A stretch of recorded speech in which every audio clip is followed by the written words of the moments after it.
Hi hello నమస్తే. మీరు చూస్తున్నది ఆర్సీజీ న్యూస్ ఏపీ. నేను మీ వైఎస్.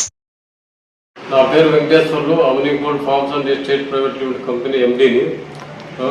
ఈ భూ వివాదంలో రామకృష్ణ పరమహంస గారికి ఎలాంటి సంబంధం లేదు. ఇది కంపెనీకి ప్రశాంత్ గారికి మధ్య జరిగిన ఒప్పందం. ప్రశాంత్ గారు మాకు ఎలాంటి డబ్బులు అందజేయలేదు. మేము ఆ రోజు హైదరాబాద్లో మా డైరెక్టర్ అందరూ కలిసి సంతకం చేసినాను. మీరు పోండి, కోర్టులో 6 కోట్లు డిపాజిట్ చేస్తాను, అంతా ల్యాండ్స్ అంతా అయిపోయినాక మీకు ఏమన్నా మిగిలితే ఆ రోజు చూసుకుందామని చెప్పినాడు. ఆ విధంగా మేము ఫాలో అయినాం. కానీ దీంట్లో రామకృష్ణ గారికి కానీ రామస్వామి గారికి ఎలాంటి డబ్బులు లేదు. అలాంటి వ్యక్తిగత విషయాల్లో వాళ్ళ మధ్య ఉంటుంది, కానీ కంపెనీకి రామకృష్ణకి ఎలాంటి సంబంధం లేదు. ఇది రాజకీయ ప్రోద్బలంతో. ఇప్పుడు సొంత ఊరు ప్రశాంత్ గారిది ఆదోని. ఇప్పుడు ఆదోనిలో బీజేపీ ఎమ్మెల్యే వాళ్ళంతా రామకృష్ణ గారికి బీజేపీ ఎమ్మెల్యేకి అంతర్గత విషయాల్లో విభేదాల వల్ల కేసు ఫైల్ చేసినాం. మాకేం ఫిలిం విజన్ ఎఫ్ఐఆర్ చేసినా తెలిసింది.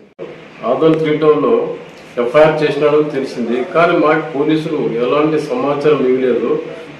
పోలీసులు కానీ ఎవరు కానీ అధికారులు కానీ ఇంతవరకు ఇవ్వలేదు. మేము పత్రికా ముఖంగా తెలుసుకున్నాము. కాబట్టి మా మీద కుట్ర పని ఈ విధంగా ఎఫ్ఐఆర్ నమోదు చేసినాము.